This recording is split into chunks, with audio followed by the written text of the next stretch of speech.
Selamat pagi semuanya, kita kembali lagi dalam perkuliahan Data Science. Ini adalah Data Science untuk ilmu aktuaria. Di sini kita berada pada minggu ke-13, kita akan membahas mengenai network analysis. Di sini kita juga tidak akan membahas network analysis secara lengkap ya, kita hanya menyentuh permukaannya saja. Nanti ada yang sebut dengan istilah centrality dan PageRank algorithm. Jadi kita akan pelajari satu-satu istilah ini maksudnya apa. Baik, berikutnya adalah mengenai silabus. Jadi ada banyak hal ya sebenarnya. Jadi silabus ini berasal dari bukunya Grus. Saya ingatkan kembali, jadi dari bukunya Grus 2019 ya, yang Data Science from Scratch. Jadi kita ngebuat banyak metode-metode dalam data science dengan Python dari bawah. Maksudnya from scratch ini dari fungsi Python saja. Kita nggak gunakan library seperti library yang khusus spesifik untuk menyelesaikan network analysis. Nah, di sini kita berada di network analysis, dan apa yang akan kita bicarakan di dalam network analysis itu adalah konsep centrality. Konsep centrality itu ada banyak ya sebenarnya. Ada seperti yang di gambar kanan ini. Centrality itu apa? Jadi centrality itu membahas mengenai titik pusat. Tapi sebelum bicara centrality, kita harus tahu network itu apa. Nah, nanti saya akan bicarakan network itu apa dalam bahasa vertices dan edges ya. Vertices dan edges itu konsep dalam graph teori, nanti akan saya jelaskan. Tapi yang pasti kita akan membahas tentang network analysis, kemudian kita lanjutkan mengenai centrality. Di sini ada gambarnya ya, nanti gambar ini akan saya recreate, gambar ini mengenai central analysis. Ini sebenarnya nggak perlu, ini yang sebentar, ini sebenarnya nggak perlu. Oke, ya slide-nya mungkin masih belum selalu sempurna, tapi menurut saya sudah mewakili apa yang saya mau bicarakan. Nah, sebelum saya masuk ke topik network analysis, saya mau menjelaskan, karena mungkin ada beberapa teman kalian yang menanyakan, Pak, kok kita belajar data science nggak ada aplikasinya ke aktuaria. Saya bisa jelaskan aplikasinya ada, cuma untuk bisa memahami aplikasi data science dalam aktuaria itu butuh machinery atau mesin, bukan mesin ya, butuh tools, butuh pemahaman matematika yang cukup baik, dan coding juga, dan data dan statistik. Jadi nggak hanya, jadi aplikasinya itu nggak seperti ini ya, kalian paham satu konsep terus aplikasiin, nggak, dia butuh banyak konsep. Jadi ya mungkin tentang centrality, tapi untuk menghitung centrality itu kayak apa, terus objek studinya kayak apa, jadi banyak hal yang perlu dilibatkan. Jadi nggak bisa straightforward atau langsung terapin gitu, nggak kayak gitu. Jadi karena ini sudah masuk dalam wilayah atau ranah aplikasi yang cukup apa ya, cukup real ya. Jadi aktuaria itu kan berhubungan dengan data yang memang dikumpulin di lapangan, dan untuk melihat data itu, dan datanya itu tentunya tidak ideal. Nah, itu tidak semudah oh ada konsep ini terus aplikasikan kehidupan nyata, enggak. Kadang jadi rumus-rumus matematika, bukan rumus ya, konsep di matematika itu ada asumsinya bahwa ini harus kayak gini, atau idealnya ada kondisi ideal, atau mereka dibuat dari kondisi ideal. Jadi nggak serta merta oh konsep ini langsung terapin, nggak itu. Nah, mengapa kalau mau bicara tentang aplikasi data science untuk actuarial science itu minimal mahasiswa sudah punya background matematik, statistik, sama sedikit programming yang mumpuni. Kalau enggak, ya kita nggak bisa kemana-mana, karena nggak bisa programming, kita nggak bisa scale data kita. Ya mungkin cuma bisa bekerja dengan data 5 data, 10 data, kan nggak bisa apa dihitung dengan pen and paper, dengan kertas dan apa ballpen gitu. Jadi kalau sudah banyak datanya ya butuh coding. Ya karena nggak mungkin kan kita ngitung 1 juta data by hand using paper, it's not feasible, itu nggak memungkinkan. Nah, makanya dari itu, nah di sini saya masih menceritakan tools-toolsnya. Jadi konsep apa yang mungkin bisa kita terapkan ya. Karena gini, matematika itu nggak berangkat ya, matematika ya, terutama karena data science itu basisnya matematika. Matematika itu nggak berangkat dari saya mau bikin tools untuk menyelesaikan masalah masalah yang applicable gitu, enggak. Dia menciptakan tools itu ya karena penasaran aja dengan tools itu, bisa nggak saya modifikasi, bisa nggak saya ekspor ke sini. Tapi banyak konsep matematika seperti network analysis itu tidak didasarkan pada aplikasinya, tapi didasarkan pada keingintahuan saja. Nah, mungkin 10 tahun ada yang melihat, oh kayaknya ini nyambung nih sama masalah ini. Nah, seperti itu. Jadi, perkembangan sains, teknologi, dan semuanya itu tidak didasarin pada, oh saya ingin menyelesaikan ya, ya itu bisa ingin menyelesaikan masalahnya, tapi ilmu-ilmu yang lebih seperti science, seperti math itu didasari dari curiosity, rasa penasaran, bukan didasari. Ya, ada yang didasari ya, nggak semua sih. Jadi, mayoritas didasari pada curiosity saja. Kalau ditanya aplikasi, yaitu applied mathematics. Di itu yang jembatannya ya. Jadi mungkin dipahami data science saya masih di level tools ya. Jadi kita mempelajari toolsnya. Siapa tahu dari kalian yang kalian memahami tentang actuarial science, karena saya bukan orang aktuaris ya. Jadi saya orang computer science, saya orang fisika, dan saya orang matematika. Jadi saya nggak paham tentang actuarial science. Nah, harapannya kalian dari yang masa-masa yang kalian pelajari selama kuliah, kalian bisa melihat, oh kayaknya yang di kelasnya Pak Henok ini bisa digunakan untuk menyelesaikan masalahnya. Contohnya yang kemarin saya nguji sidang, ada kakak angkatan kalian yang melihat, oh clustering bisa ini dipakai untuk mengelompokkan resiko daerah-daerah rawan banjir. Dari situ bisa kita gunakan untuk masukan penentuan manajemen resiko, karena itu penting ya, manajemen resiko di actuarial science. Nah, seperti itu. Jadi tools data science tidak digunakan langsung dapat misalnya pricing model gitu, enggak. Jadi dia ngebantu pipeline langkah kalian untuk mencapai tujuan kalian, mempercepat lah kayak gitu. Oke, mungkin saya terlalu jauh ceritanya, tapi saya menekankan seperti itu untuk mata kuliah data science saya. Nah, di sini saya coba kemarin mencari-cari ya tentang aplikasi. Nah, ini makanya saya tunjukkan aplikasinya itu rumit banget gitu. Jadi, saya nemu paper namanya Systemic Risk and Ability in Financial Network. Jadi, menggunakan network analysis. Jadi, dia ingin tahu impact, misalnya jadi ini ada bank-bank di dalam Eropa sana. Jadi, bank itu diwakilin dalam bentuk titik. Oh, jadi mungkin saya jelaskan in short term ya. Jadi, graph teori atau network analysis itu berbasis pada graph teori ya. Jadi network, bentar, tulisannya enggak. Jadi hapus dulu ya. Oh, ini nggak bisa. Mungkin saya mau pakai tool saya aja sebentar. Berarti saya harus hapus dulu. Oke, saya akan buka Journal aja. Journal.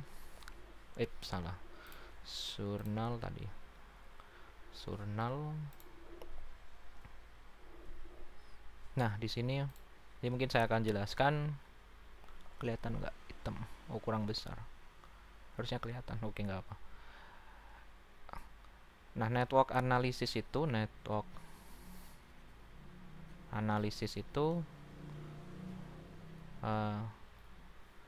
heavily depends. Jadi dia itu didasari pada konsep yang disebut graph theory. Jadi teori graph. Graph itu apa? Graph is a collection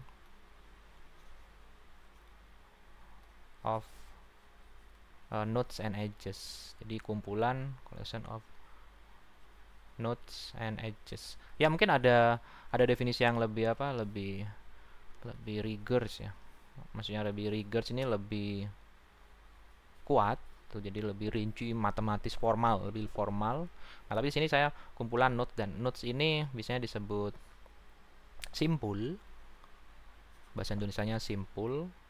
Terus ini busur gitu. Kalau di dalam buku graph theory, simpul itu titik ya, titik dan penghubung antar titik, jadi busur ini.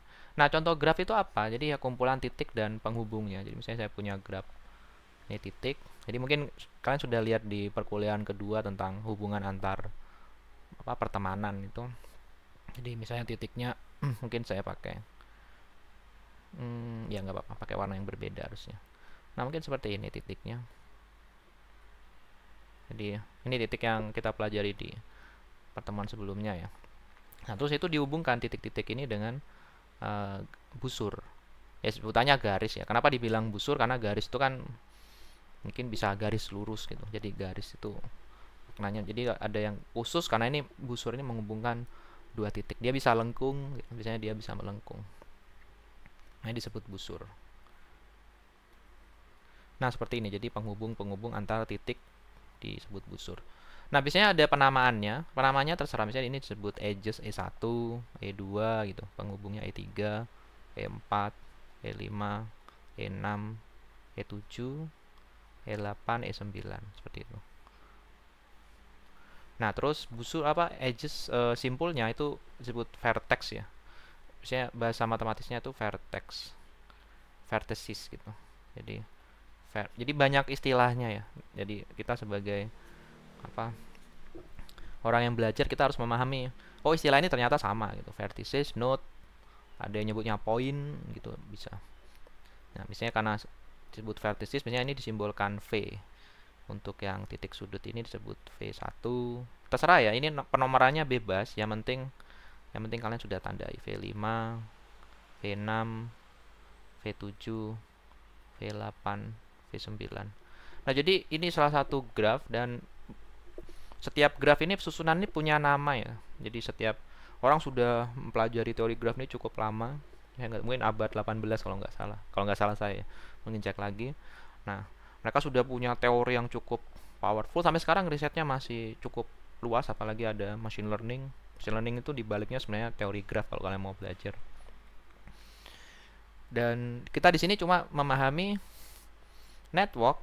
Network itu adalah graf ini. Jadi hubungan antara titik-titik. Titik-titik ini bisa kalian ganti dengan orang, dengan apa? Bank, dengan apapun. Bahkan gambar itu bisa kalian wakilkan dengan graf. Jadi pixel-pixel itu titik, lalu hubungan warna itu bisa dikaitkan, oh seberapa jauh dia warna ini dengan yang warna satunya, atau lokasinya dari titik itu bisa kita gambarkan sebagai graf. Jadi graf itu sangat powerful, sangat aplikatif ya. Aplikatif, dan orang ngebuat teori graf ini bukan, oh saya mau menerapkan ini, enggak. Dia ini eksplorasi, jadi pengembangan ya mungkin awalnya teori graf tuh kalau kalian tahu nanti ada namanya jembatan Konigsberg. Jadi kalau mau belajar tentang teori graf itu ada kuliahnya sendiri ya. Di sini mungkin saya nggak akan jelaskan lebih dalam. Jadi mungkin kalau tertarik itu diawalin dari risetnya Euler untuk memecahkan masalah namanya jembatan Konigsberg gitu. Jadi ada sayembara, ada 7 jembatan menghubungkan berapa 3 pulau kalau nggak salah ya. Nah, sayembara itu dilakukan setiap tahun dan gak ada orang yang bisa gitu. Lalu muncullah Euler, matematikawan terkenal ya. Euler, tulisannya Euler tapi bacanya Euler. Dia menyederhanakan masalah jembatan Konigsberg itu, sayembara itu, ke dalam bentuk graf, apa yang kita kenal sebagai graf sekarang. Dulu Euler ngebikin namanya bukan graf, jadi dia hanya bikin representasi dari masalah itu. Nah, dari situlah muncul riset mengenai graf. Jadi ini sangat luas dan menurut saya sangat menarik. Menariknya di mana? Menariknya apa ya? Jadi kita ngelihat matematika itu sebagai konsep baru ya. Dan mungkin yang baru belajar kayak, wih apa sih kok susah? Enggak, sebenarnya enggak susah. Cuma mungkin kitanya aja masih tidak bisa menerima apa topik yang new gitu, new topics gitu. Karena kita pinginnya yang simple, yang sederhana. Padahal sebenarnya konsep di matematik itu menyederhanakan masalah. Nah, ini sedikit tentang teori graf. Biasanya disimpulkan dalam fungsi G ya. Jadi mungkin saya ini very short introduction to the graph theory. Jadi G, salah saya. Sebentar. Oh, ini ada. Ya, ini jurnal saya di sini agak bermasalah dia. Sebentar. Nah, biasanya disimpulkan G. Astaga. Again. Sebentar ya. Ini harus saya titik terus undo. Terus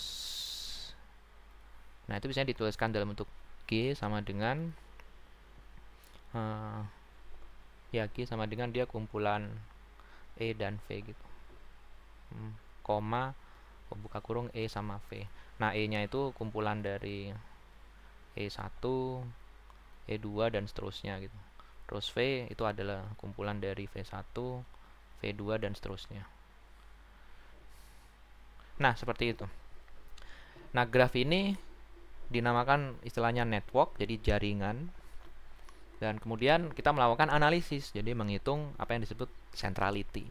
Sebenarnya yang dihitung bukan hanya centrality ya, misalnya kita mau mencari jarak terpendek, itu juga analisis. Kemudian juga mencari apalagi ya, degree, derajat tiap node itu berarti seberapa banyak edges atau busur yang terhubung di dalam node itu. Jadi ada banyak analisis yang bisa dilakukan graph, itu satu ilmu sendiri, satu topik riset besar sendiri. Di dalam graph itu terbagi-bagi lagi. Nah, kita hanya menyentuh permukaan dasarnya, permukaannya saja. Baik, kita kembali lagi. Nah, itu mengapa relasi antar bank itu bisa diwakilkan dalam bentuk financial network. Jadi ada di sini contohnya ada N banks, financial institution, jadi institusi keuangan ya seperti bank contohnya, dan mereka bisa dihubungkan bagaimana mereka bekerja sama, mungkin transaksi antar banknya itu dengan busur tadi. Nah, itu mengapa saya tunjukkan di sini, karena aplikasinya data science itu dalam real life itu sangat susah. Jadi kalau mau baca paper ini lumayan susah, ada istilah teknis. Ya mirip seperti real analysis, analisis real ya. Jadi ada definition, terus mereka bisa menghasilkan proposition gitu, nanti dibuktikan. Jadi consider to regular financial network. Jadi sebut saja YIG gitu, dan 2 conditional on realization of P negative shock. Jadi ini definisinya apa yang disebut sebagai negative shock gitu. Jadi mereka bikin definisi dulu. Jadi istilah ini maksudnya apa sih? Sebenarnya itu menggambarkan fenomena dalam dalam bank itu, bagaimana bank itu berinterelasi satu sama lain. Nah, habis itu muncullah teori-teori graph itu bisa kita pakai untuk menerapkan gimana kalau kondisinya seperti ini, apakah terpenuhi atau enggak. Contohnya seperti yang proposisi 3, for a given regular financial network. Terus maka financial network ini lebih stable. Nah, ada definisinya stable ini yang tadi ya. Jadi WIJ is more stable than where IP expectational relation of P negative shock. Jadi is more resilient sama stable. Jadi seperti itu. Jadi kita definisikan dulu, definisi itu clear, mewakili suatu masalah, suatu objek, baru kita berangkat dari situ. Makanya matematika itu disebut sebagai ilmu abstraksi ya. Jadi kita masalah itu kita nggak lihat langsung ya, tapi menggunakan objek matematika indirectly, dan baru kita mainnya di indirectly ini, karena objek ini lebih sederhana, lebih solvable ya, bisa kita pecahkan daripada kita lihat solve masalah yang asli. Jadi ada suatu permodelan. Nah, itu makanya ya mungkin actual science butuh permodelan. Nah, ini contoh permodelan financial network menggunakan financial institution menggunakan network. Ya, ini sangat susah dan mungkin saya akan skip. Maksudnya saya nggak akan jelaskan. Kalau mau tertarik baca papernya, tapi butuh matematika yang cukup kuat backgroundnya ya. Tapi ini aplikasinya ya, network analisis untuk systemic risk. Jadi resiko sistemik ini mungkin ada istilah sama stability. Lalu juga aplikasinya untuk ya Australian Interbank Market. Jadi misalnya di Austria sana, kalau tadi di Eropa ya, kalau nggak salah ini di Eropa. Ini di Austria, bagaimana sebentar ini terkait apa? We propose statistical model with temporal network level of heterogeneity of financial system. Ya, ini untuk mengukur saya nggak tahu diversification. Nah, ini ada banyak. Itu mengapa saya nggak bisa, karena saya sendiri nggak expert di ekonomi, saya nggak expert di keuangan ya. Jadi saya paham metodenya, jadi saya paham toolsnya. Jadi ya itu mengapa saya nggak mau ajar, karena saya sendiri belum tahu ya, karena saya bukan orang actual science, tapi saya berusaha mengajarkan toolsnya. Dan ya seperti ini, kalau saya paksa ajarkan aplikasinya, banyak hal term-term yang saya sendiri pun belum tahu dan butuh waktu untuk belajar, dan kalian sendiri mungkin, Pak, ini kita ngapain gitu. Meskipun masalahnya jelas ya, di sini ada kata Markov property. Tapi ini sama seperti yang tadi, tapi melihat bagaimana saya nggak tahu higher diversification ini, level of diversification financial ini. Oh, ini nih. Jadi level of diversification of financial institution, that is whether they are more inclined to distribute their asset. Jadi bagaimana mereka mendistribusikan aset dari institusi keuangan ya, sistem financial itu terdiri dari institusi keuangan seperti OJK, bank gitu. Gimana mereka mendistribusikan asetnya. Nah, level of diversification ini mungkin suatu alat ukur ya. Jadi mungkin alat ukur untuk mengukur bagaimana diversifikasi antar bank. Nah, itu bisa diukur menggunakan bantuan teori graph atau network analysis. Ya, ini menarik. Jadi bisa melihat bagaimana bank itu bisa bangkit dari financial crisis gitu. Jadi kita melihatnya bisa tahu kan, kalau misalnya ini bangkrut, apa yang terjadi dengan bank yang lain. Sama seperti yang tadi kayak institusional financial institution yang tadi di slide sebelumnya. Ya, jadi seperti itu. Menarik kalau mau belajar dan butuh ilmu yang dalam ya. Jadi nggak sekedar pakai gunain enggak. Ya kita tetap gunain tools network analysis, tapi enggak tools itu enggak kita gunain langsung dapat hasil enggak gitu. Kita tetap gunakan karena saya yakin actual science nggak perlu paham codingnya sampai menyeluruh. Yang penting tahu garis besarnya lah, konteksnya kayak apa. Oh, ini tools ini cara kerjanya gini, meskipun sebenarnya implementasinya pun bisa di skip. Tapi yang penting ide besarnya, oh network analysis itu apa, centrality itu apa. Nah, kita belum masuk ke centrality ya, saya sudah jelasin yang network analysis. Nah, ini juga contohnya. Kalau mau belajar, ada satu bukunya ya, namanya Statistical Analysis of Network Data with R gitu. Ini juga menarik datanya, jadi melihat potential infection transmission route dari suatu rumah sakit. Jadi di rumah sakit itu dipasangin alat sama seperti kayak jam tangan smartwatch itu. Nanti dia bisa ngukur bagaimana interaksi satu orang dengan orang yang lain. Nah, ini kayak ada garisnya, ini adalah ketemu atau enggaknya orang itu. Jadi di plot semua orangnya, terus dikasih garis-garis ini dia berinteraksi atau enggak gitu. Nah, ya mungkin agak rumit ya, karena apa sih yang dicari nanti Pak? Ya namanya orang kerja di network analysis itu ya kita plot, kita cari, kita analisis, kita cari ada nggak insight, kebaruan, hal yang sekiranya dapat sesuatu yang nggak bisa kita lihat kalau nggak kita plot dengan network analysis. Nah, ini saya ambil dari buku ini ya, jadi dan ini juga saya sebenarnya pengen nyoba membaca buku ini, tapi nanti saya translate pakai Python gitu. Karena R itu menurut saya terbatas hanya di dunia stat. Ya benar R cepat ya, tapi saya pengen mencoba pakai Python gitu. Karena saya bisanya Python ya, kecuali saya bisa R. Nah, ini mungkin kalau tertarik, jadi ada 3 hal itu, dan ini yang keempat juga sama, network analysis, contagion system. Ini yang tadi paper di atas itu kalau mau baca yang lebih ringan itu ada namanya buku ini, Contagion Systemic Risk Differential Network. Jadi buku ini lebih mendata ya, paper-paper yang sekiranya related sama yang disebut dengan sistem risk. Ini juga saya ambil gambarnya dari financial network. Jadi network ini nggak terbatas financial ya, kalian bisa network pertemanan, apapun yang kalian bisa gambarkan dengan network. Nah, berikutnya Bitwitness centrality. Jadi Bitwitness centrality itu apa? Jadi dia tuh mengukur, mungkin saya balikan. Jadi dia mengukur seberapa, jadi saya kembali lagi ya. Jadi saya kembali ke gambar ini. Jadi misalnya titik V5 ini ya. Mungkin nggak kelihatan, ada tangan ini nggak. Nah, ini titik V5 ini atau node V5. Nah, misalnya V5 ini apa ini? Ya, V5 ini kita ingin ukur Bitwitness centrality. Jadi dia akan mengukur seberapa dia itu menjadi penghubung antar node-node yang lain gitu. Kalau dia jadi perantara, makanya namanya Bitwitness, jadi perantara node-node yang lain. Jadi misalnya node V2 ke V6 itu mau nggak mau harus lewat V5. Jadi V5 akan menjadi perantara. Tapi kalau misalnya dari V2 ke V3 itu kita nggak perlu lewat V5. Jadi bisa dibilang Bitwitness centrality itu adalah apakah node itu menjadi perantara dalam jalur terdekatnya gitu. Jadi kita hitung semua. Jadi kita cari jalur terdekat untuk semua dua pasangan titik, lalu kita cek apakah ada titik itu atau enggak. Jadi bisa bilang Bitwitness centrality melihat seberapa dia menjadi distributor gitu. Itu penting ya. Jadi misalnya kita pengen tahu misalnya distribusi pasar gitu, bukan distribusi pasar ya, supply and chain, jadi logistik. Tapi kita pengen tahu mana ini yang menjadi perantara distribusi. Misalnya ini kan hilang atau ada, itu apa yang terjadi itu. Nah, itu bisa dihitung dengan Bitwitness centrality. Nanti akan kita jelaskan codingnya. Jadi saya masih jelaskan konsepnya. Dan aplikasinya ini untuk melihat sentralisasi dari suatu network. Jadi ada dalam perekonomian itu ya, jadi ada ekonomi berbasis sungai, artinya sungai itu digunakan sebagai jalan untuk mendistribusikan bahan pokok, bahan makanan atau barang lah.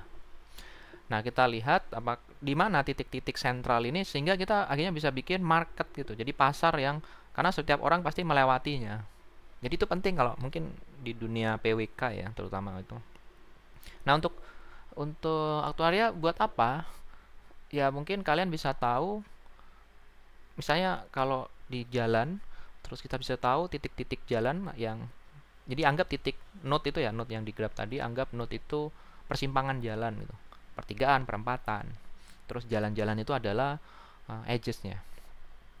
Nah, kita bisa tahu persimpangan-persimpangan mana yang sering terjadi kecelakaan. Ya, meskipun kecelakaan nggak hanya terjadi persimpangan, tapi kita bisa lihat persimpangan itu rawan kecelakaan nggak, karena biasanya ada orang yang ngebut kan. Kalau di Indonesia kan sering kita lampu merah terus dia nerobos kemudian ditabrak. Saya pernah pernah lihat sendiri soalnya. Jadi saya berhenti tapi ada orang tuh tetap kenceng di belakang saya dan dia akhirnya sampai tengah langsung ditabrak T gitu dengan motor lain. Itu serem banget sih saya, karena saya langsung lihat di real time ya gitu. Nah, mungkin kayak gitu bisa dimonitoring. Jadi dikumpulin dulu data-data kecelakaannya semua. Nah, habis itu bisa lihat mana yang sering terjadi kecelakaan, hingga mungkin lebih diatur lagi. Nah, mungkin bisa kepakai untuk manajemen resiko. Saya belum bisa tahu ya business centrality. Tapi itu konsep business centrality. Dan ini contohnya. Jadi sebenarnya kalau belajar network analysis itu banyak gambar-gambar seperti ini ya. Nanti akan saya jelaskan di codingnya, jadi ada definisinya juga.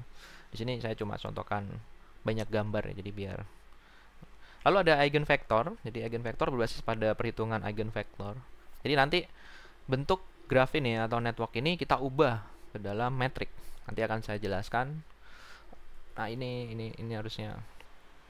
Ya, ini ada to-do listnya saya, bentar. Ini harusnya saya hapus. Use eigenvector speed up calculation centrally for load vertices. Ya, ini. Nanti sebenarnya ada ilustrasinya mungkin saya hapus saja. Ilustrasinya ada di Jupyter Notebook ya. Jadi saya akan tunjukkan nanti. Tapi anggap aja ini mungkin saya harus perbaiki ya. Nah, kita gunakan eigenvector untuk menghitung. Karena kenapa? Untuk yang Bitcoin centrality ini cukup lama perhitungannya, karena kita harus menghitung jarak terpendek untuk setiap dua pasangan titik. Nah, tapi perlu ingat, eigenvector centrality dengan Bitcoin centrality itu interpretasinya beda. Jadi sama-sama menghitung centrality tapi interpretasinya beda. Kalau eigenvector centrality itu melihat seberapa bagus titik ini dengan titik yang lain. Maksudnya seberapa bagus ini adalah kita bisa ngelihat pertemanan yang berkualitas. Misalnya network itu menggambarkan pertemanan. Nah, itu bisa kita lihat pertemanan yang berkualitas. Kualitas ini diwakili dengan apa? Adalah banyak temannya gitu. Jadi misalnya saya berteman dengan A berteman dengan temannya lain. Jadi kalau temannya saya A itu punya teman yang berquality, terus temannya A, temannya teman A Z gitu, temannya A ini teman Z, dan Z itu juga punya teman-teman yang berkualitas, maka saya sendiri punya centrality eigenvector yang tinggi. Nanti akan saya tunjukkan gambarannya. Jadi dua-duanya centrality yang berbeda, tapi di dalam konteks centrality kita hanya pengen tahu mana sih yang punya centrality paling, ya tergantung interpretasinya ya. Kalau Bitwitness tadi seberapa seberapa dia itu menjadi perantara antar dua titik. Nah, kalau yang eigenvector seberapa dia ini menjadi orang yang memiliki koneksi paling oke gitu. Jadi ya sama sih sebenarnya, hampir sama kayak Bitwitness, cuma mungkin persepsinya beda ya. Nanti karena gambarnya nanti juga beda. Nah, ini digunakan eigenvector centrality misalnya untuk menghitung tingkat kemungkinan satu orang ini akan menjadi presiden gitu. Dan di sini ada political family network and electoral outcomes, evidence from the Philippines. Jadi ada datasetnya, ada data dari orang Filipin dan relasi-relasinya dan semua dia punya datanya semua. Ini digambar di sini ya. Ini family network for municipality. Nah, nanti bisa dicari. Nah, ini yang paling tengah, ini yang saya nggak tahu apa yang ini atau yang paling tengah. Tapi ini kayak ini belum dihitung sih, belum dihitung eigenvector. Nanti dia hitung, dia bisa dapat tahu mana teman inti dari centrality dari family network itu. Nah, konsep eigenvector centrality ini kalau mau baca ini dari paper yang dari Landau ini. Saya ada papernya, ini paper bahasa Jerman. Dan ada juga yang review dari paper ini tuh lebih bagus. Jadi sama oleh Sin Ziegler ini 2022. Ini lumayan bagus ini tulisannya. Jadi menceritakan tentang bagaimana Landau ini bagaimana dia punya ide untuk menghitung centrality berdasarkan eigenvector. Dan ini akan mendasari nanti ya Google PageRank. Jadi bagaimana website-website yang kita cari di Google itu di ranking. Nah, nanti kita akan lihat di PageRank centrality. Nah, ini PageRank centrality yang terakhir. Jadi ini dibikin oleh Larry Page ya, sama Sergey Brin, dua orang itu. Tapi namanya Page ini, rank ini yang itu adalah ranking. Nah, kita pakai algoritma PageRank. Jadi algoritma gimana kita ngasih ranking dalam satu website itu dipakai dalam Node. Nah, sini ada contoh yang menarik ya. Saya nemu contoh bagaimana menerapkan PageRank centrality ini untuk melihat pemain mana dalam sepak bola ini yang paling paling oke gitu. Jadi ada rankingnya, nanti bisa di ranking pemainnya. Karena dalam sepak bola itu kita bisa data siapa mengumpan siapa gitu. Passingnya di sini. Nah, ini garis-garis ini adalah siapa mengumpan siapa gitu. Nah, dari PageRank ini, centrality ini, nanti kita bisa bandingkan PageRank centrality dengan tim lain. Nah, ini di sini yang bagian XI ini ya, PageRank centrality. Jadi tiap pemain ada PageRank centrality-nya gitu. Nah, dia mencoba melihat masalah persepak bolaan itu dengan teori graph gitu, atau dengan network, lalu dianalisis. Jadi memang aplikasinya ya tergantung imajinasi kita ya. Jadi sebatas sejauh mana kita berimajinasi, ya sudah sejauh itulah kita bisa menerapkan. Makanya matematika itu menurut saya menarik karena kalian punya ilmu sihir ya, namanya mathematical concept, konsep matematis yang bisa kalian terapkan untuk melihat dunia ini dari sudut pandang yang nggak orang awam itu temukan gitu. Kalau orang awam ngelihat ya pemain sepak bola menang enggaknya ya purely random, atau mungkin pemainnya yang oke, misalnya pemainnya itu yang dari Eropa atau mungkin dari klub-klub kuat gitu. Tapi dengan PageRank centrality ini bisa melihat lebih detail lagi apa underlying structure ya, struktur di bawah itu yang mendasari. Ya mungkin nggak bisa dilihat hanya dengan menonton sepak bola. Jadi memang beda ya orang ngelihatnya. Kalau di matematikawan tuh ngelihatnya dia pengen ngelihat alasan dibalik semua ini terjadi itu apa. Ada nggak model yang bisa menjelaskan ini? Beda mungkin kalau orang awam ya sudah itu pure by chance gitu. Jadi keberuntungan saja menang atau enggak, atau mungkin timnya kuat. Nah, ini menarik, makanya saya ajarkan ke kalian. Mungkin mungkin ada yang bertanya, menarik apanya sih Pak? Kan rumit itu. Ya mungkin karena apa ya? Karena mungkin nggak dia biasakan kita belajar matematika seperti ini. Mungkin waktu dulu di SMP, SD, SMP, SMA kita belajar matematikanya tuh ini rumus ya untuk ngitung ini apalin, tapi nggak dijelasin konteks. Kenapa sih kita belajar rumus ini gitu? Kenapa sih kita pakai ini? Kenapa orang bisa nyusun seperti ini? Jadi ada motivasinya itu kadang mungkin saya nggak tahu ya.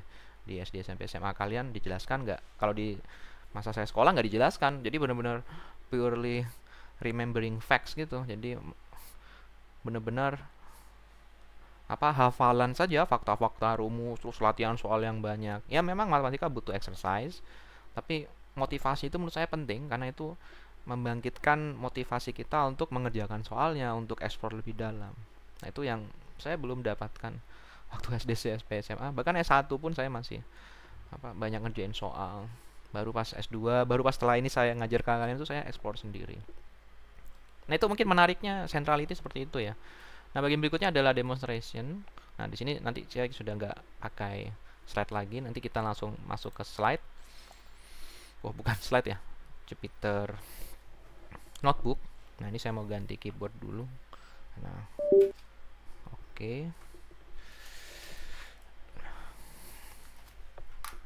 Oke, baik. Saya pasang dulu keyboard saya. Ya, karena colokan USB-nya cuma satu ya. Oke, baik. Nah, di sini kalian nanti buka yang ini salah saya, bukan recommended analysis. Nanti kalian buka kalian buka yang network analysis 1. Nah, kalian tinggal running. Nanti kalau nggak ada install dulu TKDM, misalnya nggak ada, kalian tinggal install di terminal pip install network X gitu ya, network X. Terus nanti diinstal lagi TKDM kalau misalnya belum diinstal. Jadi tinggal simpel ya masuk. Oh, pastikan dulu ya, maaf. Pastikan dulu terminal kalian tuh ada tulisan base di sini ya. Base karena kita pakainya di sini base juga gitu. Jadi saya mengingatkan kembali mungkin yang sudah lupa gitu. Nanti jalankan, ini kalau dijalankan. Bentar, bisa ya? Jalan nggak? Kok loading? Ya nggak tahu, saya Windows saya ini agak-agak lama. Ya, ini kayak stuck ya. Oke, nggak masalah. Tapi nggak masalah, di sini sudah ada hasilnya. Nah, di sini kita akan menghitung bit minus centrality. Mungkin saya besarkan. Ini saya tutup. Udah jalan belum? Oh, masih goto ya. Saya nggak tahu jalan atau enggak. Oke, nanti saya kayaknya butuh sebentar. Saya sepertinya butuh mouse ya. Ya, ini colokan USB laptop saya cuma ada 2 sih, tapi nggak apa, nanti saya akan buat lagi. Nah, di sini kita mau menghitung bit minus centrality, kita pakai data di sini, data user. Ini seperti data yang di minggu kedua ya. Jadi kita bikin objek dulu. Ini abaikan dulu ya. Jadi ini datanya. Jadi datanya ada user 0 itu siapa. Jadi saya bisa simpan dengan menggunakan user ini. Jadi kalau saya isi user 0, maka 0 ini akan menjadi ID dan ini adalah name-nya. Jadi user ini perlu 2 inputan, 0 sama angka dan string. Jadi kita simpan dengan struktur data namanya user. Jadi saya bikin struktur data simple, namanya ini name tuple ya, istilahnya kalau di Python name tuple. Kalian bisa pakai array juga bisa itu. Jadi saya punya user 0 ini siapa namanya. Jadi dia hanya penghubung. Pakai dictionary pun juga bisa gitu. Nah, kita juga punya friends pair. Jadi pasangan friends ya, misalnya 0 dan 1 tuh berteman atau enggak. 0 sama 2. Ini adalah edges dan di sini adalah vertisnya. Habis itu saya bisa gambar. Ini sudah running enggak? Wah, masih. Ini kayak ada masalah ini. Ini jalan terus ya. Padahal kemarin bisa ya. Wah, ini bermasalah ini kalau nggak bisa jalan. Sebentar, ini harus saya close mungkin. Oke, saya cancel, saya close lah, saya open lagi. Udah kemarin bisa ya. Ini saya nggak tahu Windows saya bermasalah ini. Nah, ini dia stuck ya. Harusnya dia muter-muter sini ya. Tadi dia di sini stuck gitu. Saya udah benar nggak ya? Oke, saya close dulu ya ini ya. Saya buka lagi VS Code saya. Ya, mungkin biasanya butuh restart gitu. Oh, ini udah oke. Jadi butuh restart ya. Jadi kalian bisa running semua ini. Nah, ini datanya. Jadi data networknya yang akan kita analisis. Nanti bisa kita gambar. Nah, di sini saya menggunakan bantuan namanya network X gitu. Jadi ada namanya library di sini, library network X di sini library-nya. Nah, saya mau gambar dan di sini cara menggambarnya gimana? Kita define dulu graf kosong. Di sini nx.graph, graf kosong, kemudian baru kita isi satu-satu usernya. Jadi add node ini kita isi user.id. Nah, enaknya mengapa saya pakai data tipe data seperti ini? Karena kita bisa pakai dot di sini ya, user.id. Setelah kita input datanya, maka kita bisa akses nih ID-nya berapa, tinggal user.id. Jadi dari user kita loop satu-satu ya. Jadi for user in user, users ini yang semua user, lalu ambil satu user. Nah, setiap user kita akses ID-nya. Nah, ID ini nanti tambahkan ke dalam graph. Jadi ini graph kosong, maksudnya nggak ada node, nggak ada edges-nya. Dia adalah objek yang akan menyimpan node dan edges-nya. Nah, ini menggunakan list comprehension. Ingat kembali di pertemuan tentang Python minggu kedua kalinya. Jadi list comprehension, jadi looping tapi dalam langsung bentuk list gini. Dia akan membuat list seperti. Jadi dia nggak buat list ya, dia akan melakukan ini proses penambahan node ini. Nah, untuk edges langsung tambahkan aja. Jadi dia sudah formatnya sesuai yang diinginkan oleh nxgraph sini. Nah, setelah itu kita melakukan plot. Ya, ini plotnya tentukan ukurannya. Kita menggunakan subplot karena kita bisa isi banyak plot-plot dalam satu figures. Nah, kemudian saya pakai node position. Jadi posisi node-nya. Karena kalau nggak gini, network X itu akan gambar posisi node-nya itu sebebas dia, artinya dia akan cari visualisasi yang paling optimal. Nah, di sini saya tentukan jadi nanti 0 ini ada di koordinat X 0,21 supaya nanti tampilannya lebih konsisten.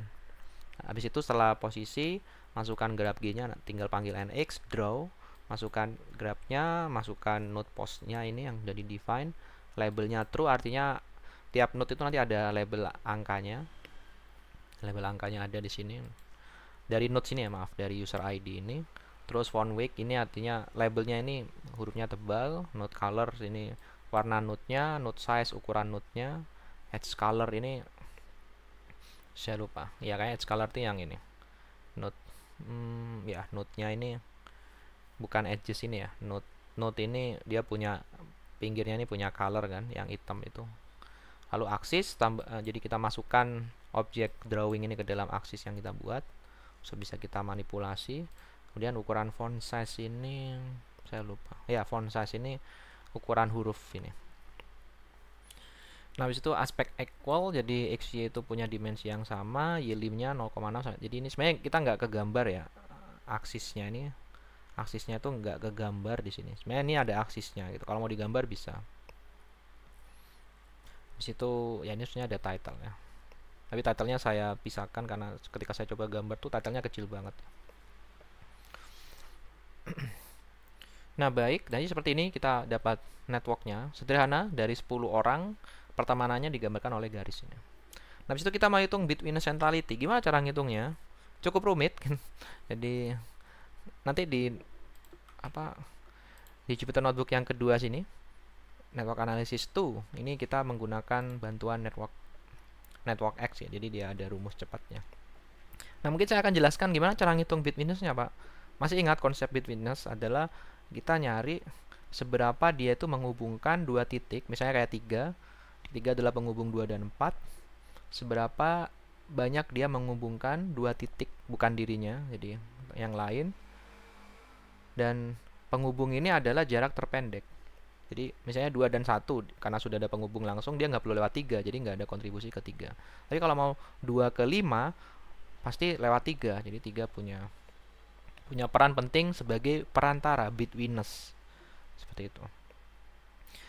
Atau kalau dalam friendship itu adalah dia tuh orang yang temannya ini kenal, atau mungkin kalau di dalam transaksi bisnis itu dia jadi orang makelar gitu ya. Jadi bisa dibilang nanti kalau bitwitness centrality makelar itu tinggi, maka dia punya keuntungan yang tinggi. Nah, gimana caranya menghitung bitwitness centrality? Nah, di dalam notebook ini tuh manual ya. Jadi pertama kita bikin friendship data, butuh ini tipe datanya dulu, bikin kosongan. Nah, friendship data itu tadi dari misalnya user ID 0, temannya itu siapa saja, makanya disebut friendship data. 0 temannya itu 2 dan 1. Nah, kita scan satu-satu. Jadi menggunakan friendship i dot append j gitu. Jadi kita friend pairs ini dari ini ya, kita punya data friend pairs ini yang pasangan pertemanan. Nah, itu kita scan satu-satu, kita tambahkan. Kalau I temannya J, demikian juga J temannya I. Jadi kita harus simetrik ya, ngelihat I juga temannya J, J juga temannya I. Jadi nanti J berkontribusi sebagai teman I dan dan I juga berkontribusi sebagai temannya J. Makanya di sini ada 2 kali. Nah, kita bisa lihat contohnya friendship 4 itu ya mungkin harusnya 4 itu 35 ya. Jadi kalau kita lihat di situ 4 temannya 3 sama 5, benar ya. Dan 8 temannya itu 679. Jadi 8 6 7 9. Nah, kalau mau di print semua ini temannya. Tadi ini saya print satu saja ya. Kalau mau di print semua ini temannya. Oke, kita sudah dapat friendship. Kita bisa hitung bitwitness centrality ini dari node I, we add up for every other pair node J and K the proportion of shortest path between node J and node K that pass through I. Artinya untuk menghitung bitwitness centrality node node I atau user I, kita tambahkan semua for every other pair of node J the proposition of shortest path. Jadi kita tambahkan semua ada berapa jalur yang melewati node I ini, dan kita bandingin proporsinya. Jadi nanti kita jumlahkan semua jalurnya yang ada, nanti bandingin ya, misalnya jalur yang di I itu yang dia menjadi penghubung mungkin 5 jalur gitu. Terus yang node lain yang node K itu penghubung 3 jalur, nanti dinormalisasi dulu gitu. Jadi kita ngomongnya proporsi. Nah, kita untuk melakukan ini kita harus bikin fungsi yang menghitung shortest path between all pairs of. Jadi diberikan 2 sembarang node, kita nyari yang paling singkat. Jadi jalan yang paling singkat. Jadi misalnya tadi node 2 dan 1, dia nggak harus lewat 2, 3, 4, 3, 1, enggak, tapi dia langsung lewat 2 ke 1 gitu. Jadi semua kita cari pasangannya 0 dengan 2, misalnya 0 dengan 6, maka dia lewat 0, 1, 3, 4, 5, 6 atau 0, 2, 3, 4, 5, 6. Jadi bisa multiple ya, jadi nggak harus, jawabannya nggak harus 1. Misalnya 3 ke 6, ya dia lewat 4, 5, 6. Jadi kita data semua dulu shortest path-nya. Nah, setelah kita data, sebelum cara melakukan pendataan shortest path itu ada namanya algoritma breadth first search ya. Jadi di textbook juga dijelaskan, nah, tapi saya nggak akan jelaskan ya. Tapi ide besarnya itu menggunakan konsep DQs ini. Jadi kita hitung dulu ini jalur terdekat nggak, jadi tambahin satu-satu node-nya. Jadi dia cek satu-satu. Dan ini cukup lama ya.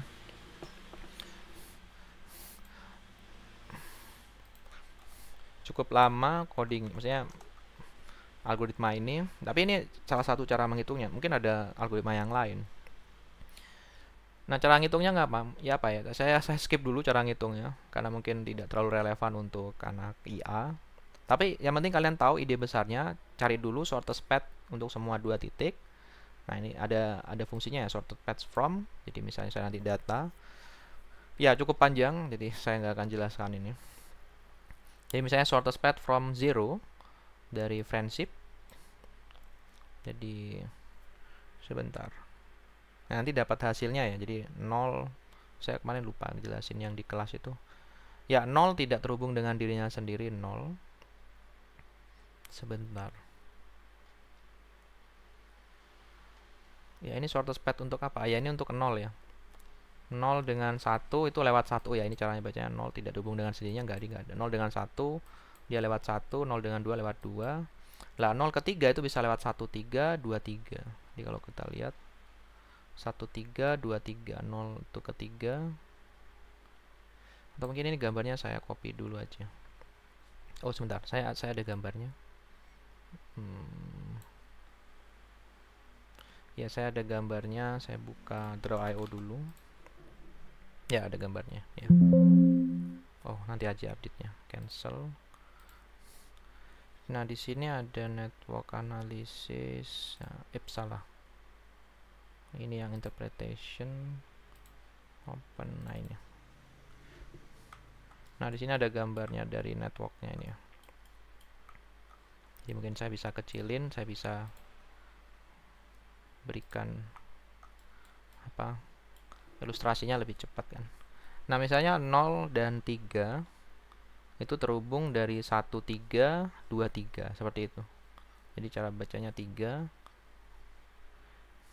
Oh, salah saya. Ya, nolnya nggak ditulis ya. Jadi 0 terhubung ke 0 nggak ada karena dirinya. Makanya ini kosong ya. 0 ke 1 penghubungnya 1. Jadi nolnya nggak dihitung ya karena dia langsung ke next node apa next neighbor next friends-nya itu siapa ya.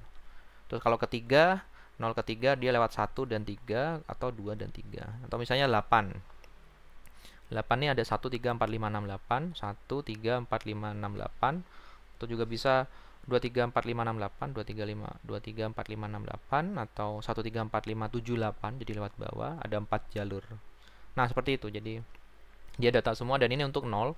Dan kita lakukan itu untuk semua node. Jadi shortest path from kita panggil untuk semua user ID. Akhirnya kita dapat ini satu. Ini tadi yang 0 yang atas. Terus nanti panjang ya. Kalau mau dilihat bisa di text editor. Ini nanti semua ini sudah didata semua shortest path. Kalau ada yang multiple kita hitung kayak 4 ya, saya lupa.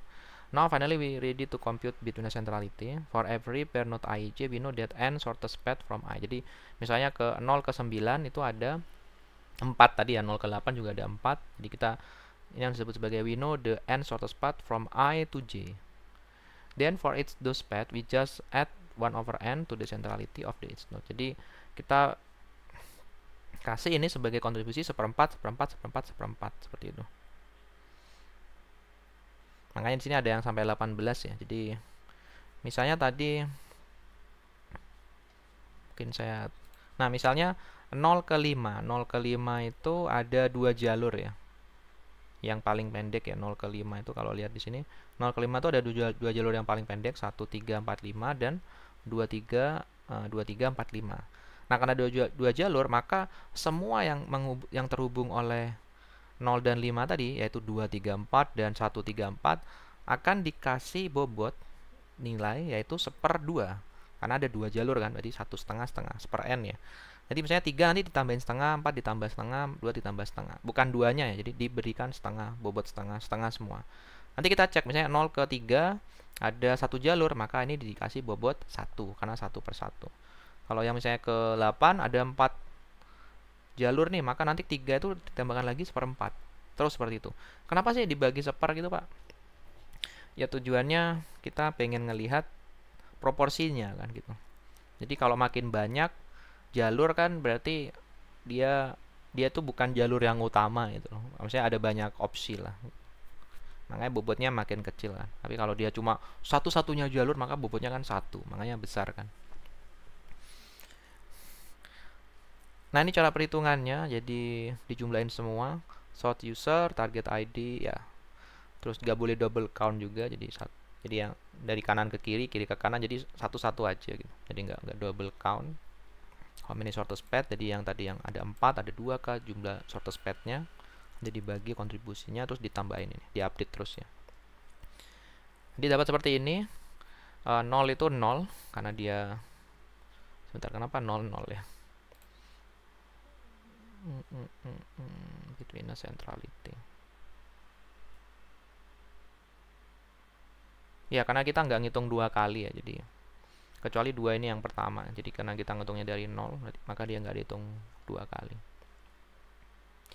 Nah, centrality ini seringnya pasti kalau data grafnya urut, maka yang dilihat adalah yang di tengah-tengah sini. Nah, kalau kita gambar nanti seperti ini. Bisa dibilang 0 sebagai penghubung ya, tapi karena posisi grafnya itu dia di ujung, maka yang jadi centrality-nya tuh yang di tengah ini. Jadi perlu diperhati. Ini kalau nggak juga ya, salah saya. Kenapa 0 ini kecil? Karena meskipun kita susun misalnya 0 ini ada di tengah ya, terus ini kita gambar misalnya vertikal, 0 ini juga tetap centrality-nya juga tetap kecil. Sebentar, kenapa ini jadi 0 ya?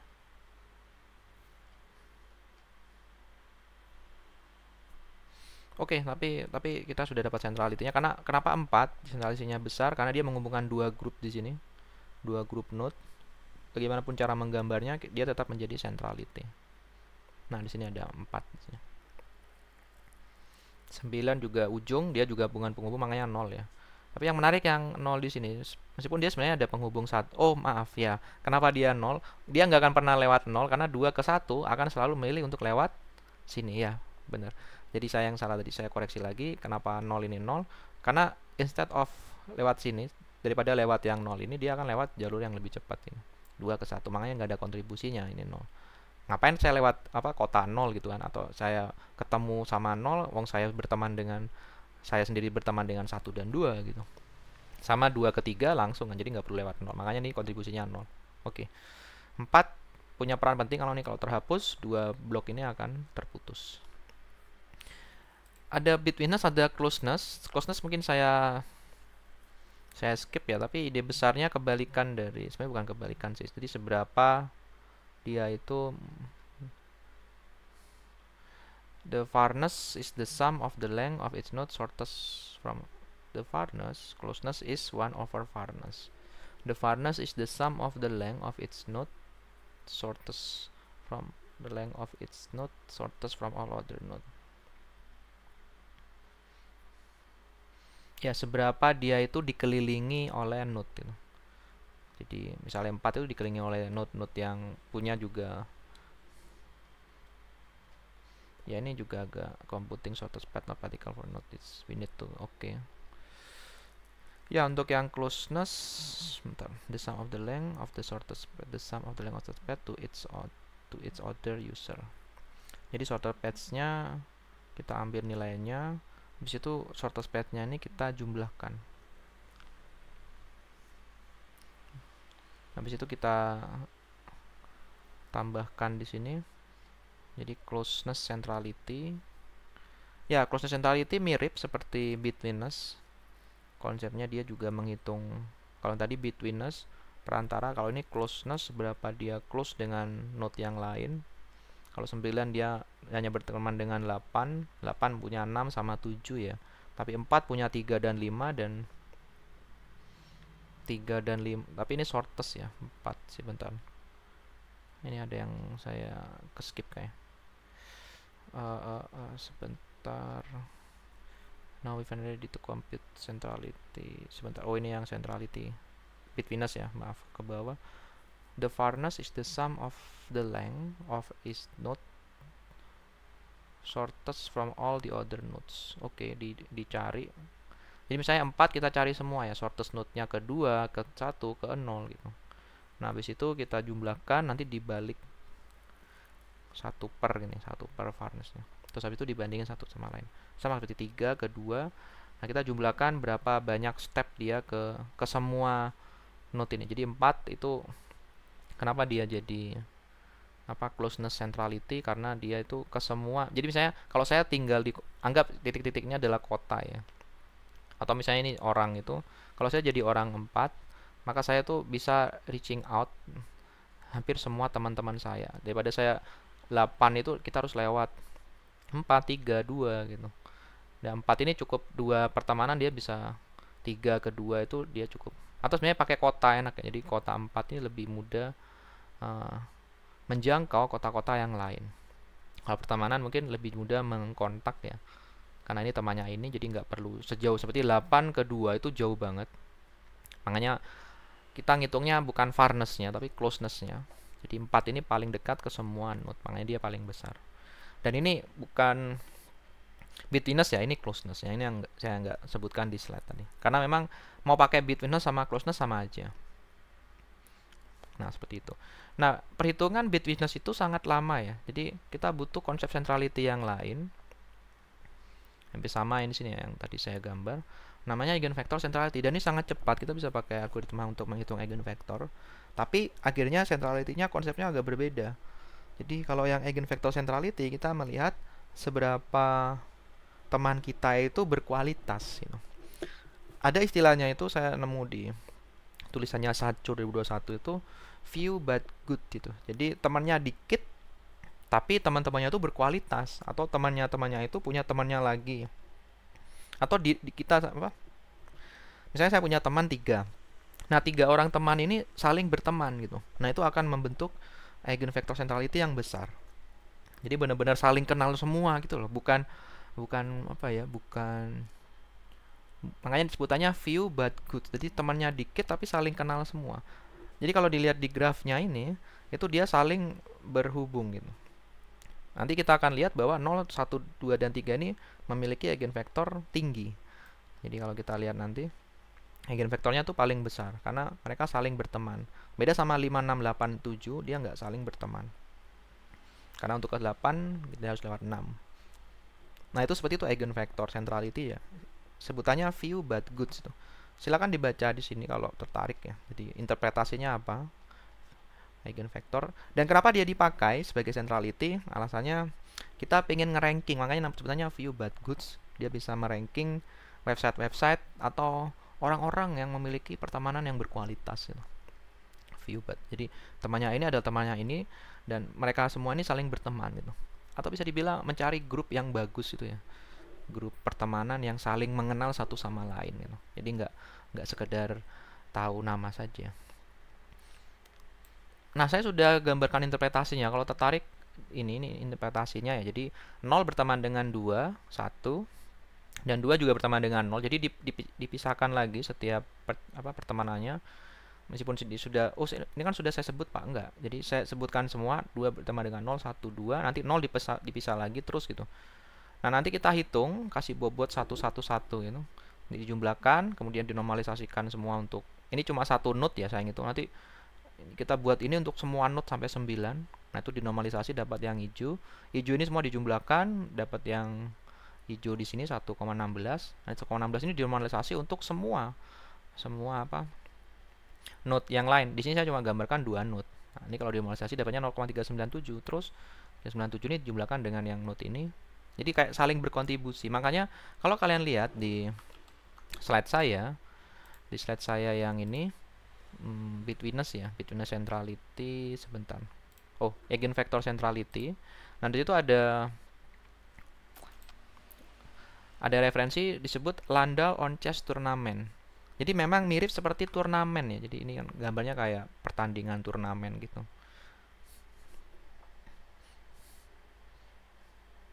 Ya ini mirip apa ini sebenarnya di tree diagram ya, tapi mirip seperti turnamen gitu. Nah, itu mengapa biasanya eigenvector centrality itu bisa dipandang sebagai gimana kita ngasih bobot ke pemain dalam turnamen itu sehingga dia akan melawan orang dengan kemampuan yang sama kayak gitu. Ya itu cerita lain lagi ya, tapi itu awal interpretasinya.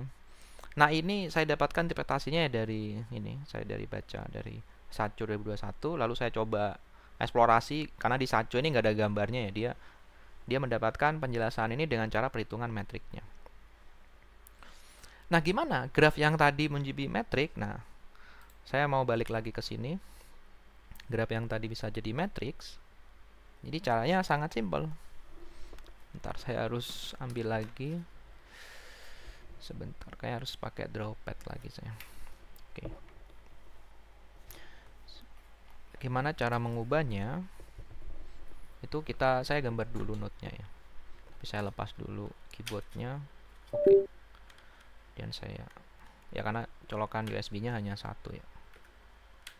Ya mungkin video ini bisa dipotong, tapi saya belum sempat untuk memotong videonya. Bisa nggak? Oke, udah bisa.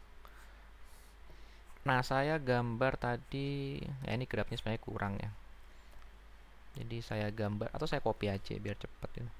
Saya copy aja. Ini Ctrl C, Ctrl V. Ups, hilang.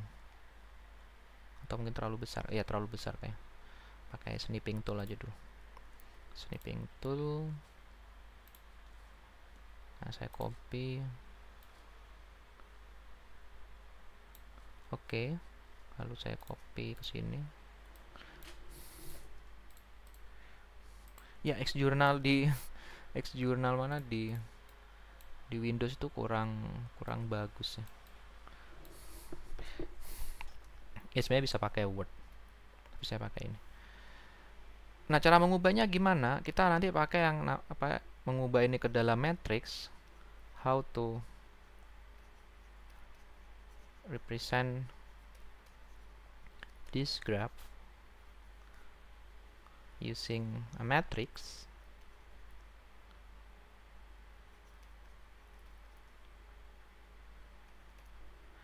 Nah, caranya gimana? Kita hitung dulu jumlah node-nya. Kalau node-nya ada 9, berarti kita nanti butuh metrik 10 ya. Metrik 10 kali 10. Jadi we need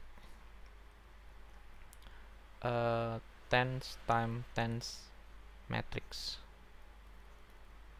Oops, error lagi nih. 10 times tens matrix. Nah, nanti matriknya itu isinya hanya angka 0 dan 1. Jadi misalnya sini ada 0. Oh, ini barisnya dulu ya, saya hitung barisnya. Sebentar, kayaknya jelek tulisan saya. Sini ada 0, 1, 2, 3 dan seterusnya ya. Jadi ini indeksnya di sini 0, 1, 2, 3. Nah, di sini kalau ada penghubung antar node di sini 0 dan 2, maka baris dan kolom itu misalnya 0 dan 2 itu dikasih angka 1. Selain itu maka diisi 0. Misalnya 0 dan 0 ya dia terhubung dengan dirinya sendiri, bisa dikasih 1 atau 0 ya. Misalnya dikasih 0 gitu, adjacency metric. Nah, tapi kayak 0 dan 1 atau mungkin 1 ya misalnya karena dia udah terhubung dengan dirinya sendiri. Misalnya dikasih angka 1, terus sebentar, enggak dikasih, maaf, enggak dikasih angka 1. Ntar saya dikasih angka 1 enggak di tempat saya di draw.io, takutnya saya salah ya.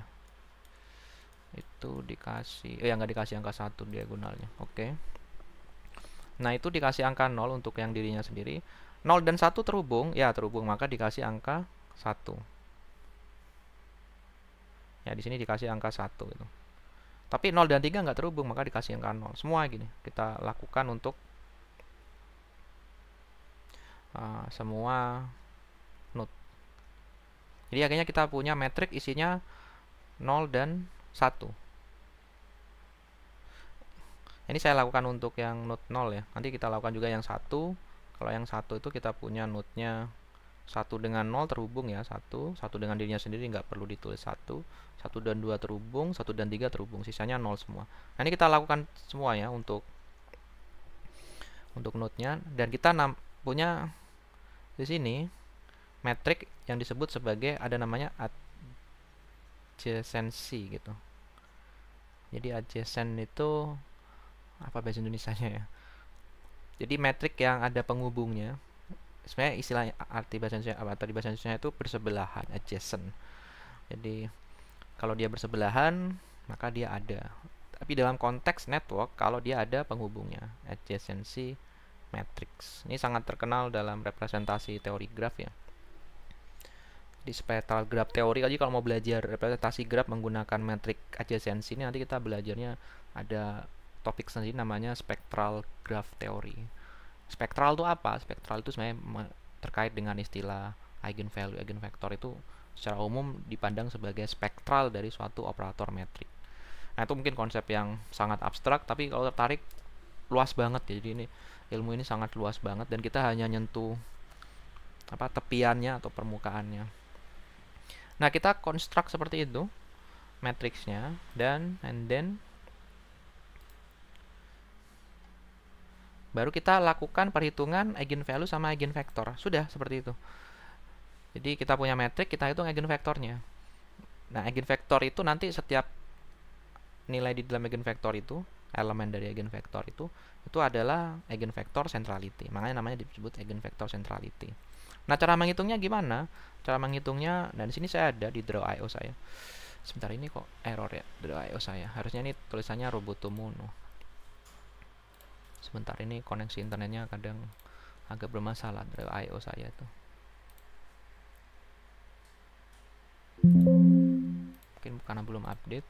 Oke. Nah, ini masih sama ya. Coba saya ganti. Ya, harusnya dia Google Robotomono ya.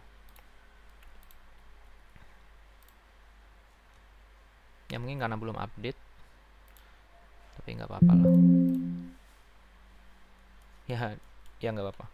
Harusnya dia tulisannya monospace ya. Nah, cara menghitungnya gimana? Jadi nanti ini metrik adjacency-nya, terus kita initialize vektor yang akan kita jadikan eigenvektor dengan 111 ini. Ini kita kalikan ya, metrik ini kalikan di sini. Mungkin nggak terlalu kelihatan. Kita kalikan dapat metrik x1 ini. Nah, kemudian x1 ini kita normalisasi. Kita dapat cara normalisasinya gimana? Kuadratkan, hitung normnya ya, magnitude-nya, kuadratkan, jumlahkan di akar gitu. Di sini dapat 7,874.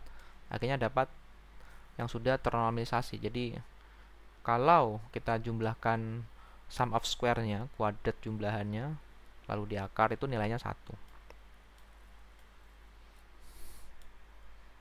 Nah, habis itu nilai x1 ini kita kalikan lagi dengan ini, dengan metrik yang tadi, dapat x2, norm lagi terus. Nanti pada suatu titik dia itu akan konvergen. Tahu dari mana Pak konvergen? Ada teoremanya ya, namanya Frobenius theorem ya. Jadi itu yang menjamin bahwa proses ini tuh akan membawa kita kepada eigenvektor dengan eigenvalue yang bernilai maksimal. Itu teoremanya. Sudah dibuktikan untuk berbagai macam matriks ya. Gitu. Bukan berbagai macam matriks ya, metrik yang memiliki sifat simetrik seperti ini. Jadi mungkin saya akan tunjukkan. Jadi seperti kalian kalau mau belajar real analysis, itu kan kalian belajar teorema. Itu sebenarnya kalian itu belajar alasan dari yang tadi saya sebutkan itu. Alasan teoremanya. Jadi kalau kita lihat ada namanya Perron-Frobenius theorem. Jadi ini yang menjamin proses tadi tuh. Real square metric with positive entry has unique eigenvalue of largest magnitude and that eigenvalue is real. ya ada pembuktiannya gitu. Dan bagaimana untuk non negatif metrik? Nah, itu ekstensi dari teoremanya. Ya mungkin fail ya kalau nggak salah, ada ekstensinya tapi saya nggak tahu ekstensinya. Nah seperti itu. Jadi teorema itu untuk menjamin kita bahwa langkah-langkah kita dalam melakukan perhitungan, melakukan pengambilan konklusi itu benar. Teorema itu menjamin, jadi kita nggak perlu lagi buktiin, kita penuh dengan keyakinan karena sudah dibuktikan orang. Kita sebagai kalian sebagai orang aktuaris nggak perlu tahu cara buktikan ini. Ya kalau pengen tahu silakan, tapi yang paling pasti kalian tahu teorema ini itu digunakan di mana. Ya contohnya digunakan tadi di network analysis ini. Nah di sini saya gambarkan, kalau mau tertarik ya, ini harusnya ini tulisannya harusnya bentuknya Roboto Mono. Saya nggak tahu kenapa teks Roboto Mono saya, oh ini berubah, oke. Nah ini sudah jadi Roboto Mono. Jadi ini prosesnya saya cuma hitung sampai iterasi 2. Ini saya ambil dari apa? Dari notebook saya. Dan habis itu saya jabarkan itu prosesnya itu sampai sehingga dapat visualisasi seperti ini. Jadi akhirnya dapat eigenvektor sentrality itu ngapain sih? Jadi sebenarnya dia menghitung bobotnya terhadap teman yang lain, temannya juga dihitung bobotnya terhadap yang 0 dengan teman yang lain terus gitu. Jadi ini saya cuma sampai iterasi 3. Ini kalau mau diterusin 2 terhubung dengan apa? Jadi 2 itu terhubung dengan 0 lagi, 1 dan 3. Maka keluar lagi 3 di sini. 3 terhubung dengan mana? 3, 1, 2 dan 4. Nanti 4 keluar, jabarin lagi terus. Sampai mentok, sampai apa? Sampai saya jabarin terus tree-nya itu sampai panjang banget. Itu akhirnya berhenti di suatu nilai. Jadi nilai 0307 ini nanti dapat suatu nilai konvergen. Jadi ini konvergennya ya 385. Nah itu eigenvektornya. Nah seperti itu eigenvektor. Jadi saya nggak jelasin lagi perhitungan eigenvektor ya. Lalu yang terakhir adalah centrality dari PageRank.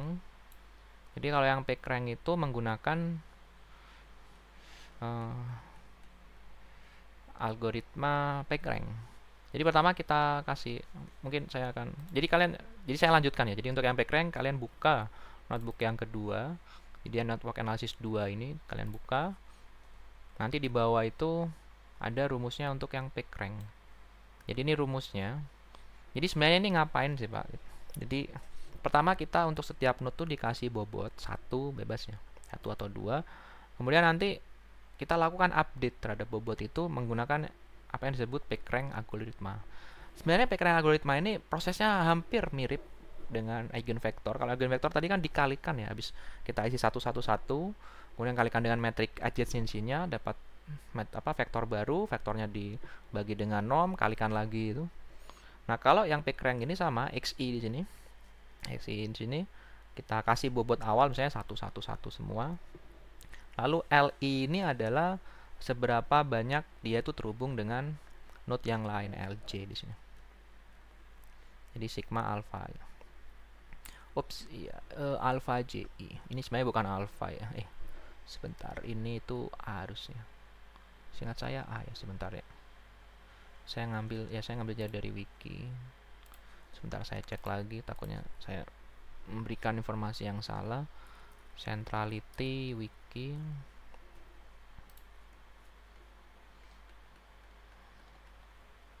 Dan di sini ada PageRank centrality. Yo, ini A ya, bukan alpha. Karena tadi alpha itu damping faktornya. Ini A. Ups. E. Nah, seperti ini. E di sini adalah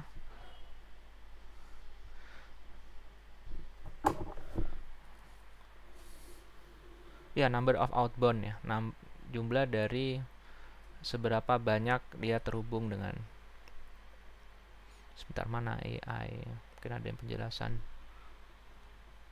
ya, AVT 1, oh ya, di nilainya 1 atau 0 jika vertex V is linked to vertex T, AVT 0 otherwise. Jadi itu definisi AIJ di sini. Jadi kalau terhubung misalnya XJ dan itu kita jumlahkan untuk semua node ya. Dan LJ ini adalah jumlahan dari J ini dia terhubung ke siapa saja gitu. Jadi sama seperti dalam backrank itu ada hyperlinknya nggak dari website ini terhubung dengan website yang lain. Nah, itu ngasih kebobot ke websitenya. Jadi ide besarnya nanti kita lakukan proses updating ini XJ ke XI sampai akhirnya dapat suatu ranking tiap node itu yang stable. Nah, mungkin kalau saya nggak tunjukkan di sini, kalau di sini lebih yang contoh pertama agak lumayan lama dan bisa dibilang 4 ini paling besar kontribusinya karena dia menjadi penghubung satu sama lain ya. Sebentar, ini kayak ada yang salah saya. Oke, maaf. Jadi mungkin saya luluskan lagi. Untuk PageRank centrality ini kita punya asumsi bahwa grafnya ini ada panahnya. Jadi ada arah 0 bisa mengunjungi 1, tapi 1 nggak bisa mengunjungi 0 gitu. Jadi seperti follower ya. Jadi bukan seperti apa pertemanan. Kalau pertemanan kan saling kenal ya. Tapi kalau PageRank ini biasanya digunakan untuk yang follower sama yang di follow, yang nge-follow sama yang di follow. Jadi misalnya di sini ini data, jadi datanya ada tambahan baru namanya endorsement gitu. Jadi di sini 0 dan 1 sama-sama follow, 2 dan 1, tapi 3 itu follow ke 4 tapi tidak follow ke 3 gitu. Nah, nanti kita cari rankingnya dari node ini menggunakan PageRank.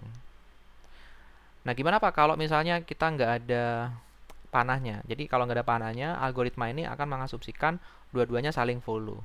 Tapi kalau saling mengikuti. Tapi kalau ada panahnya, maka panah itu akan digunakan.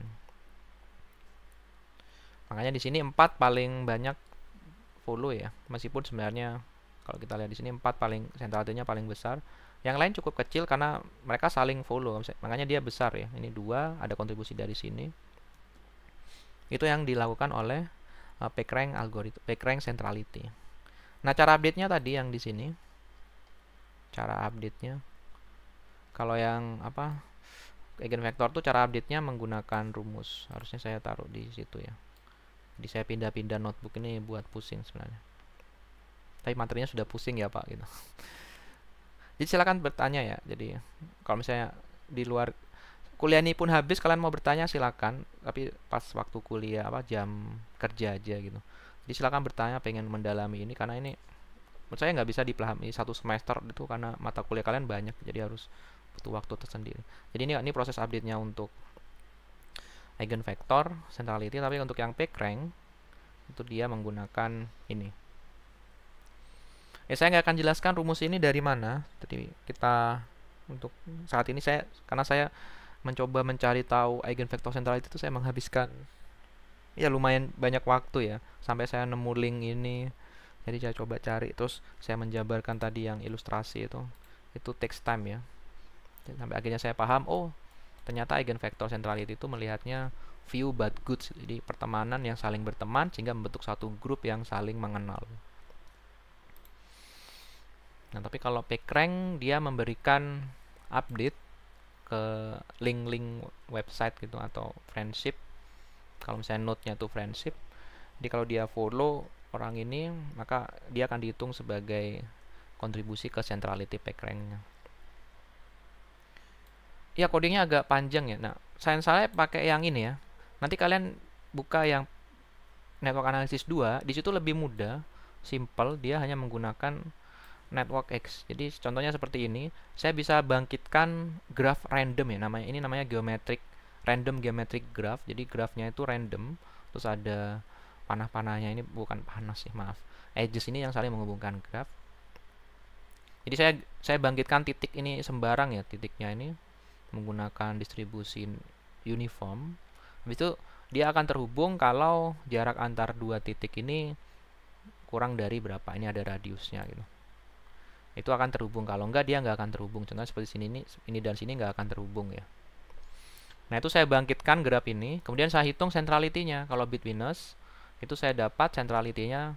Jadi yang warna merah gelap ini mereka adalah bitwinner centrality yang paling tinggi, jadi menjadi penghubung untuk node yang lain gitu. Dan ini sangat cepat ya karena dia menggunakan, jadi kalau kalian lihat di sini cara manggilnya sederhana, tinggal nx bitwinner centrality terus masukkan grafnya gitu. Ini dapat bitwinners terus diplot. Pertama ambil nilai max value-nya biar gambarnya lebih bagus, coloringnya ya. Nanti posisinya masukkan, G-nya masukkan, bitwiness-nya itu masukkan sebagai warna ini, node-nya. Ini yang tadi saya janjikan untuk ngebuat di mana, di Jupyter Notebook. Mungkin saya kecilin gini ya, karena kita mau lihat gambarnya saja. Sama untuk yang eigenvector, dipanggil di sini eigenvector, nanti diplot di sini. Nah, mungkin bagus saya bandingkan ya. Bentar saya copy dulu. Ini kalau bagus mungkin bisa saya bandingkan di sini ya. Oops, resize saja. Jadi ini yang bitwiness, terus ini yang resize, ini yang eigenvector. Bisa dilihat di situ ya, untuk eigenvector dia hanya memiliki nilai eigenvector yang tinggi itu pada grup yang saling mengenal. Tapi untuk PageRank itu dia akan membuat grup-grup tertentu. Jadi sama seperti satu grup yang banyak followernya gitu. Jadi kita lihat ini perbedaan dari semua centrality ya. Jadi setiap centrality punya interpretasinya, dan setiap centrality punya masalah sendiri yang akan diselesaikan. Kalau yang eigenvector dia mencari grup yang mana grup yang berkualitas gitu. Jadi ketemu satu di pojok sini. Maksudnya grup berkualitas ini mereka saling mengenal, dan mereka few but good ya, mereka saling mengenal. Kalau yang bitwiness centrality, apakah titik itu menjadi penghubung? Seperti itu. Rantai distribusi itu apakah dia, kalau dia misalnya ini hilang titik ini, apakah semua titik itu menjadi terpisahkan atau terhubung enggak? Itu bitwiness, jadi menjadi perantara ya. Tapi kalau PageRank itu akan mengumpulkan grup-grup follower gitu. Jadi bisa dibilang nanti dia akan ngeranking website-website mana yang cukup populer, dan yang warna putih-putih ini adalah website-website yang enggak populer. Ini bisa digunakan juga untuk selebgram kayak gitu ya, follower gitu. Nanti kan bisa dilihat follower-follower mana yang aktif, dan mungkin sama follower-follower yang lebih banyak. Jadi kita bisa gambarkan grup-grupnya untuk follower dalam misalnya Instagram. Dan ini makin relevan ya dengan ukuran data yang besar, maka analisis seperti ini tuh menjadi perlu. Misalnya datanya 1 miliar kan nggak mungkin by hand ditulis dengan kertas gitu. Nah seperti itu. Ya jadi seperti itu ya. Kalian nanti kalau di assignment tuh ada tugas yang menggunakan centrality, kalian gunakan aja yang Jupyter Notebook yang kedua ini. Nah kalau saya balik lagi sudah kayak slide-nya, jadi slide-nya sudah selesai. Jadi itu saja materinya.